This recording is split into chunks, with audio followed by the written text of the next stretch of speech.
ఢిల్లీకి జగన్ పోలేడు, ఢిల్లీకి చంద్రబాబు నాయుడు పోలేడు, చిరంజీవి పోలేడు, పవన్ కళ్యాణ్ పోలేడు. మీరు సినిమాలు తీస్తారు, హిట్ చేస్తారు, కోట్ల రూపాయలు మీరు సంపాదిస్తున్నారు. మీరా కాంగ్రెస్ పార్టీని శంకించేది? మీరా రాహుల్ గాంధీ గారి నాయకత్వం మీద మాట్లాడేదని కాంగ్రెస్ పార్టీ?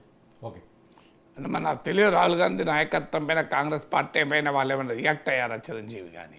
అవును, ఈ మధ్య అసలు ఆ టాపిక్ లేదు. అంటే పవన్ కళ్యాణ్ ఏమైనా రియాక్ట్ అయ్యాడా? ఆయన చిరంజీవి అయితే రియాక్ట్, పవన్ కళ్యాణ్ రియాక్ట్ అయితే రియాక్ట్ అవుతాడు. ఆయన జనసేన రాజకీయ నాయకుడు కదా. అవును. సో ఆయన కాంగ్రెస్ పార్టీకి అనుకూల నాయకుడు కాదు కదా. అయితే పొలిటికల్గా నాకు తెలియదు మరి చిరంజీవి, పవన్ కళ్యాణ్, రాహుల్ గాంధీ పైన, కాంగ్రెస్ ప్రభుత్వం పైన ఏమైనా రియాక్ట్ అయ్యారా అని. రియాక్ట్ అయితే జగ్గారెడ్డికి క్వశ్చన్ చేసే హక్కు ఉంటుంది, ఎందుకంటే తన పార్టీ రియాక్ట్ అయితే. మరి నాకు తెలియదు రియాక్ట్ అయ్యారో లేదు. అయినా చిరంజీవి వేరు, పవన్ కళ్యాణ్ వేరు. అన్నదమ్ములు అని చెప్పి ఇద్దరిని కలపాల్సిన అవసరం లేదు. అన్నదమ్ములు అంటే అన్న రాజకీయ